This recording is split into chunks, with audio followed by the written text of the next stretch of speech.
Doctor DC Jain. मैं doctor DC Jain, general manager Ipca laboratories limited, Bhopal. क्या पिछले 20 सालों से एक नया पौधा है आर्टिमिसिया एनवा, जो मलेरिया की रामबाण दवाई है, जिसको देश में लाके स्थापित किया सीमैप द्वारा। उसके बाद इसको दवाई के फॉर्म कॉमर्शलाइज किया, व्यवसायीकरण किया गया इप्का लेबोरेटरीज लिमिटेड द्वारा। आज देश में इसका प्रोडक्शन हो रहा है और देश इंटरनेशनल लेवल पे चाइना, वियतनाम और कीनिया के आगे भारत में अच्छी खेती की शुरुआत कर चुका है और उससे प्रोडक्ट बनाया जा रहा है। इस साल इप्का द्वारा लार्ज स्केल पर, बहुत ज़्यादा स्केल पर हमने उत्तर प्रदेश, उत्तरांचल और इस स्टेट में भी इसकी खेती को बढ़ावा दिया है और देश में हम करीब करीब 6 राज्यों में खेती करवा रहे हैं। इप्का मलेरिया की दवाई के लिए रामबाण है।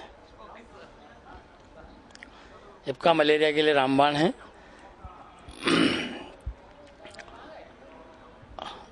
और जब तक देश में यदि सारी प्रौद्योगिकियाँ विकसित हुई हैं, पर यदि उसका हम व्यवसायीकरण नहीं करेंगे तो देश में दवाई को सस्ता नहीं कर पाएंगे। और इस पौधे से कोई खेती, मतलब पौधे के अलावा इसका कोई सोर्स नहीं है। खेती कराने से हमारा ग्रामीण एम्प्लॉयमेंट भी बढ़ रहा है, पर्यावरण भी सुरक्षित है और हमें एक सुरक्षित सस्ती दवा भी मिल रही है। मलेरिया गरीबों की बीमारी है, इसके लिए हमें कोई और काम नहीं करेगा, अपने देश की विकसित औषधि एंड विकसित टेक्नोलॉजी को ही आगे बढ़ाना है। देश में इस टाइम आर्टिमिसिनिन की आवश्यकता 10 से 15 टन तक है।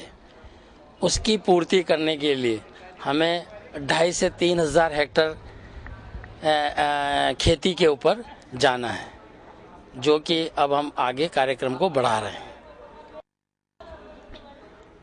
आर्टिमिसिया एनवा एक ऐसा पौधा है जिससे ये आर्टिमिसिनिन एक रासायनिक यौगिक निकलता है। इस रासायनिक यौगिक एक ही यौगिक है जो मलेरिया के लिए रामबाण बना है। इसको निकालने में, क्योंकि ये पौधे के अंदर 0.5 से 0.8% तक ही पाया जाता है।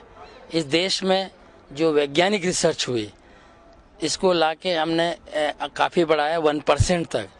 उसकी वजह से आज ये कॉमर्शियल वायबल हुआ है।